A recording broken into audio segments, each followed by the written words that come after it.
Matius.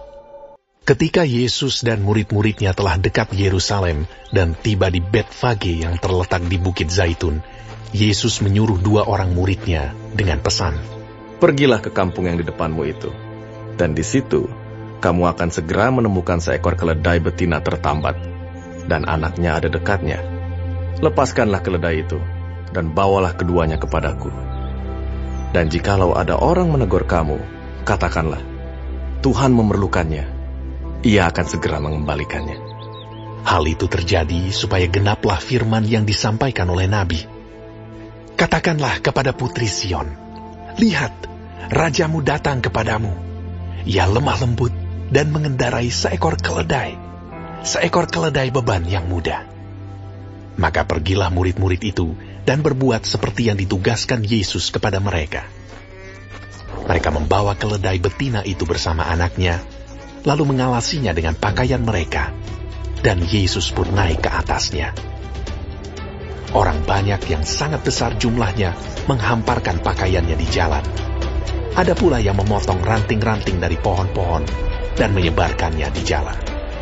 Dan orang banyak yang berjalan di depan Yesus dan yang mengikutinya dari belakang berseru, katanya, "Hosana bagi anak Daud, diberkatilah Dia yang datang dalam nama Tuhan. Dan ketika ia masuk ke Yerusalem, gemparlah seluruh kota itu, dan orang berkata, "Siapakah orang ini?" Dan orang banyak itu menyahut, "Inilah Nabi Yesus dari Nazaret di Galilea." Lalu Yesus masuk ke bait Allah dan mengusir semua orang yang berjual beli di halaman bait Allah. Ia membalikkan meja-meja penukar uang dan bangku-bangku pedagang merpati dan berkata kepada mereka, "Ada tertulis, rumahku akan disebut rumah doa, tetapi kamu menjadikannya sarang penyamun." Maka datanglah orang-orang buta dan orang-orang timpang kepadanya dalam bait Allah itu, dan mereka disembuhkannya.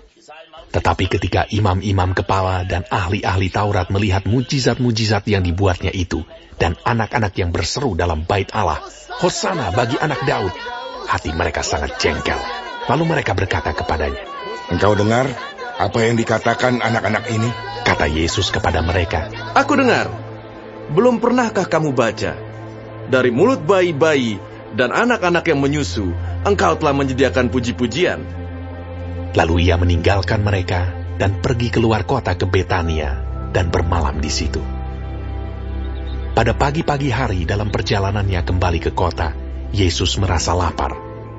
Dekat jalan ia melihat pohon ara, lalu pergi ke situ. Tetapi ia tidak mendapat apa-apa pada pohon itu selain daun-daun saja. Katanya kepada pohon itu, "Engkau tidak akan berbuah lagi selama-lamanya." Dan seketika itu juga keringlah pohon ara itu. Melihat kejadian itu, tercenganglah murid-muridnya, lalu berkata, "Bagaimana mungkin pohon ara itu sekonyong-konyong menjadi kering?" Yesus menjawab mereka, "Aku berkata kepadamu, sesungguhnya jika kamu percaya dan tidak bimbang, kamu bukan saja akan dapat berbuat apa yang kuperbuat dengan pohon ara itu, tetapi juga jikalau kamu berkata kepada gunung ini, beranjaklah dan tercampaklah ke dalam laut, hal itu akan terjadi. Dan apa saja yang kamu minta dalam doa dengan penuh kepercayaan, kamu akan menerimanya." Lalu Yesus masuk ke bait Allah, dan ketika ia mengajar di situ, datanglah imam-imam kepala serta tua-tua bangsa Yahudi kepadanya dan bertanya, "Dengan kuasa manakah engkau melakukan hal-hal itu? Dan siapakah yang memberikan kuasa itu kepadamu?" Jawab Yesus kepada mereka, "Aku juga akan mengajukan satu pertanyaan kepadamu. Dan jikalau kamu memberi jawabnya kepadaku, aku akan mengatakan juga kepadamu dengan kuasa manakah aku melakukan hal-hal itu. Dari manakah baptisan Yohanes? Dari sorga atau dari manusia?" Mereka memperbincangkannya di antara mereka dan berkata, "Jikalau kita katakan dari sorga, ia akan berkata kepada kita, kalau begitu, mengapakah kamu tidak percaya kepadanya?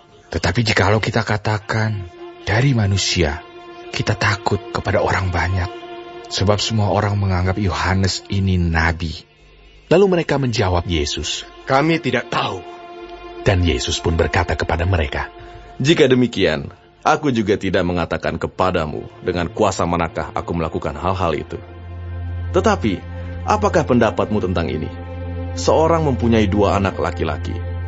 Ia pergi kepada anak yang sulung dan berkata, "Anakku, pergi dan bekerjalah hari ini dalam kebun anggur." Jawab anak itu, "Baik, Bapa." Tetapi ia tidak pergi. Lalu orang itu pergi kepada anak yang kedua dan berkata demikian juga. Dan anak itu menjawab, "Aku tidak mau." Tetapi kemudian ia menyesal, lalu pergi juga. Siapakah di antara kedua orang itu yang melakukan kehendak ayahnya? Jawab mereka. Yang terakhir. Kata Yesus kepada mereka, Aku berkata kepadamu, sesungguhnya pemungut-pemungut cukai dan perempuan-perempuan sundal akan mendahului kamu masuk ke dalam kerajaan Allah.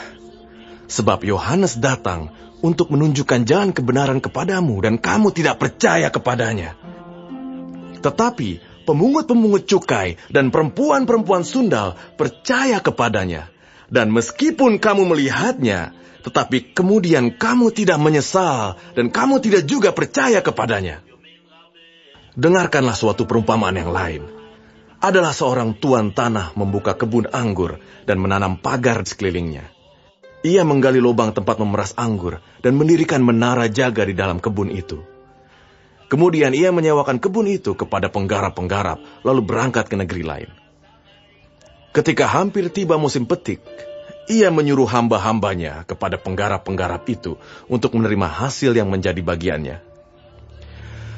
Tetapi penggarap-penggarap itu menangkap hamba-hambanya itu. Mereka memukul yang seorang, membunuh yang lain, dan melempari yang lain pula dengan batu. Kemudian tuan itu menyuruh pula hamba-hamba yang lain, lebih banyak daripada yang semula, tetapi mereka pun diperlakukan sama seperti kawan-kawan mereka. Akhirnya ia menyuruh anaknya kepada mereka.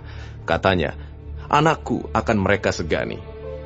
Tetapi ketika penggarap-penggarap itu melihat anaknya itu, mereka berkata seorang kepada yang lain, "Ia adalah ahli waris. Mari kita bunuh dia supaya warisannya menjadi milik kita." Mereka menangkapnya dan melemparkannya keluar kebun anggur itu lalu membunuhnya. Maka apabila tuan kebun anggur itu datang, apakah yang akan dilakukannya dengan penggarap-penggarap itu? Kata mereka kepadanya, Ia akan membinasakan orang-orang jahat itu, dan kebun anggurnya akan disewakannya kepada penggarap-penggarap lain. Ia akan menyerahkan hasilnya kepadanya pada waktunya. Kata Yesus kepada mereka, Belum pernahkah kamu baca dalam kitab suci? Batu yang dibuang oleh tukang-tukang bangunan telah menjadi batu penjuru. Hal itu terjadi dari pihak Tuhan, suatu perbuatan ajaib di mata kita. Sebab itu, aku berkata kepadamu, bahwa kerajaan Allah akan diambil daripadamu dan akan diberikan kepada suatu bangsa yang akan menghasilkan buah kerajaan itu. Dan barang siapa jatuh ke atas batu itu, ia akan hancur. Dan barang siapa ditimpa batu itu, ia akan remuk. ketika imam-imam kepala dan orang-orang Farisi mendengar perumpamaan-perumpamaan Yesus, mereka mengerti bahwa merekalah yang dimaksudkannya. Dan mereka berusaha untuk menangkap dia. Tetapi mereka takut kepada orang banyak, karena orang banyak itu menganggap dia nabi.